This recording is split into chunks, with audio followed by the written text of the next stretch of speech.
The other one, Darcy Adana Asimonu, has been criminally indicted for committing felony fraud against me and another man. So now she's facing up to 16 years in prison. Her claims are even more absurd than Lindsay's were, so here's some of the details. We had one plain sexual encounter in December of 2020, nothing that could be considered remotely rough. She initiated it, but don't take my word for it, take hers. This is a picture and text message she sent me the next morning explaining why she came on to me. And for months afterwards, she repeatedly requested to sleep with me again. For example, this text from January 7th, 2021. At one point, she even requested a sample of my sperm so she could have my child whenever she wanted to in the future. Now, it's hard to keep track, but she's made at least 4 seven-figure demands over the last few years. More than a year after the one time we slept together, and only after Lindsay Hill made up her false allegations, Adana retained a lawyer. More than a year after the one time we slept together, and only after Lindsay Hill made up her false allegations, Adana retained a lawyer. She then demanded $3.6 million and claimed I forced her to have an abortion, leaving her emotionally devastated and irretrievably damaged by it. But here's the thing, she never had an abortion because she was never even pregnant, and that's corroborated by her own medical records. When I refused to pay her the $3.6 million she was asking for, she made up a bogus sexual assault claim and filed a civil suit against me. In that version of her story, she claimed, for the first time by the way, that there was non-consensual sex, but her texts from the next morning show what actually happened. Remember this text in which she explains why she came on to me? She also claims that instead of an abortion, she actually had a miscarriage, but that's impossible, of course, because again, she was never Adana has filed more than 10 police reports claiming sexual assault or harassment against other men, including at least one other professional athlete. But after the Scottsdale police completed their investigation into her claim against me, she's the one being indicted for felony fraud. And not just against me, against another man as well. She made up bogus sexual assault claims and attempted to extort him too. And it gets worse. In my lawsuit against her, we subpoenaed a witness whom she knew for relevant documents to use in our case. And when she found out, she immediately made sexual assault claims against him too. Her MO is clear. Lie to men to get their money, extort them if she must, and when they refuse to pay, stop paying or stop giving her what she wants, go to the police, accuse them of sexual assault, and file a civil suit against them to retaliate. And just so no one, Darcy Adana Asimonu has been criminally indicted for committing felony fraud against me and another man. So now she's facing up to 16 years in prison. Her claims are even more absurd than Lindsay's were, so here's some of the details.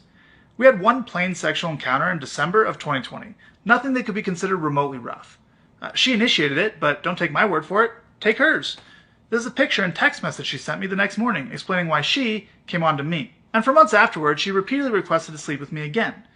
For example, this text from January 7th, 2021. At one point, she even requested a sample of my sperm so she could have my child whenever she wanted to in the future. Now, it's hard to keep track, but she's made at least 4 seven-figure demands over the last few years. More than a year after the one time we slept together, and only after Lindsay Hill made up her false allegations, Adana retained a lawyer. Yo, what's good, people? We back. Had to come through, man. Yo, you see, I want to talk about this story because I got to do a joint on the WNBA CBA. But now it's clear the difference between the MLB CBA and the NBA and NFL CBA, because when it comes to the NBA and NFL, predominantly black players in today's day and age, these women just steal and rob these players. We heard Sebastian Telfair, he's on the campaign right now to get these players to understand about these women, the dangerousness of these women, and how they are stealing money, which means stealing power. You know what I'm saying? And we see what's going on in the world today. And in the NBA, like Sebastian Telfair said, after, about 4 years after these players' careers are over, they lose half of their funds, half of the money they accrued over their career to divorce. They give all their money up to divorce. Look, all the players we know. I know it happened to Sean Kemp. I know it happened to Scottie Pippen. I know it happened to Larry Johnson. Legends losing their fortune to women who basically sacrificed their body for a couple of years to steal their money at the end of their career, which is guaranteed to end at one day. So the MLB, I really wanted to talk about the MLB also because, these clips of these slam dunk contests starring Barry Bonds and Ken Griffey and Deion Sanders and stuff like that, It's clear that when the MLB was being led by Black Americans, the MLB actually had a presence. But now the white supremacy has found a way to monopolize sports. Well, not monopolize. Of course, they got that already. I'm talking about to get their handle on sports. They'll never give up the MLB. Even though we created the Negro Leagues, which was better than the MLB, but they ain't giving up the MLB. They say y'all can have that football and basketball. We're gonna keep the MLB, which is actually the highest earning sport. There's no sport that makes more money than the MLB, and we see why. Because their CBA makes sure that they get paid and protects them. This is a former player speaking on this. Do you know what happens to former players? The MLB and the NFL, like I said, Sebastian Tifford, when their career is over, that's when the women strike. This woman tried that with the baseball player, and now she's facing 16 years in prison.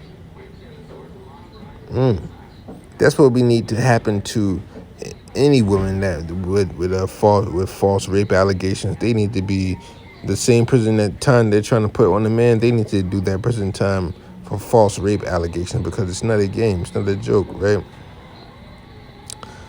But I just wanted to bring this up. You see the difference. The MLB CBA obviously protects their players. NFL, NBA, they don't, because when they know that the money that they give them is basically going to come right back to them. So I'm gonna go and get out of here on this one, man. I'm out.